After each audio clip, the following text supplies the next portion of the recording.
आता गावकरी जी आले आहेत, आपला जय महाराष्ट्र त्यांच्यापर्यंत पोहोचला नाहीये. जय महाराष्ट्र.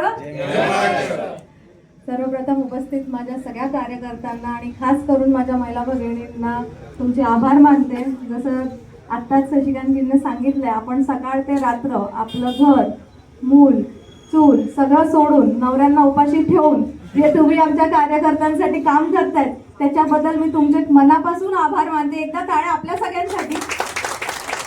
खरं सांगायला गेलं तर गावकरीजी तुम्ही म्हणजे खेडमध्ये आलात आणि आज आपल्या या वॉर्डमध्ये वैभवजींच्या मला वाटतं इनिशिएटिव्हने आज हे जी महायुती आज आमची झाली आहे, आम्हाला खूप अभिमान वाटतो की महाराष्ट्रातली पहिली युती ही खेड शहरातून सुरू झाली आणि ह्याचा यशस्वी मला वाटतं जो रिझल्ट येणार आहे तो 2 तारखेला तुम्हाला दिसेल. कारण का जे आता आम्ही तर खूप युवक आहोत, भाईंची जी सत्ता होती जेव्हा भाईंने ते रिझल्ट आणले ते आम्ही नव्हते बघितले, पण आता आम्हाला पुन्हा एकदा युवक म्हणून योगेश दादांच्या माध्यमातून, आमच्या सगळ्या युवकांच्या माध्यमातून पुन्हा एकदा आम्हाला जो रिझल्ट तेव्हा बघितलेला तसा 21 ते 21 कॅन्डिडेट आम्ही निवडून देऊ त्याची खात्री मी तुम्हाला देते. आणि खरंच मनापासून सगळे कामाला लागलेत. आमचे दोन्ही उमेदवार, मग पप्पूजी असतील किंवा वैभवीताई असतील, जसं दादांनी सांगितलं की आता वैभवीताई शेवटी वैभवी आणि वैभव, मला वाटतं दोन्ही नावं पण सेमच आहेत त्यांची, पण त्यांचं काम सुद्धा खेडने बघितलेलं आहे. आणि पप्पू दादा तर आपले कार्यकर्ते दिवस रात्र लोकांच्या सेवेसाठी काम करत असतात.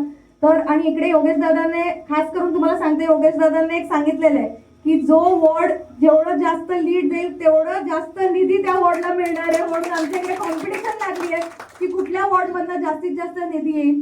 पण पुन्हा एकदा सगळ्या कार्यकर्त्यांना सांगेन, पुढचे 5 दिवस हे खूप जास्त महत्त्वाचे आहेत. बरेच लोक येतील, जरी उमेदवार असतील म्हणजे बरेच उमेदवार आहेत उभाटाचे, त्यांना कोणी कधी बघितलं सुद्धा नाहीये, दुसऱ्या पक्षाचे आहेत, पण आपण गाफील राहून कामा नाही. आपल्याला नेक्स्ट 5 दिवस आपलं 100% मेहनत, महिलांना अजून 5 दिवस नवऱ्यांना डब्बा नाही द्यायचा आहे, जेवण नाही द्यायचं आहे, आपल्याला मेहनत करायची आहे आणि काही करून जास्तीत जास्त लीडने पप्पूदादांची आणि वैभवीताईंची सीट काढायची आहे. आणि नगराध्यक्ष पुन्हा एकदा आम्हाला 14 वर्षानंतर नगराध्यक्ष आपले जिंकून आणायचे. माधवीताई आता देऊ नाही सगळ्या माधवीताई म्हणून आम्हाला नगराध्यक्ष. आणि खास करून एक सांगेन, आमच्या इकडे 21 कॅन्डिडेट मधनं 11 कॅन्डिडेट महिला आहे, म्हणून मेजॉरिटी आमची आहे, म्हणून आम्ही मेहनत घेऊन त्यांना बसवून देऊ असा शब्द तुम्हाला देते. पुन्हा एकदा तुम्ही आलात आणि तुमचे खूप खूप आभार मानते. इकडेच थांबते. जय हिंद, जय महाराष्ट्र.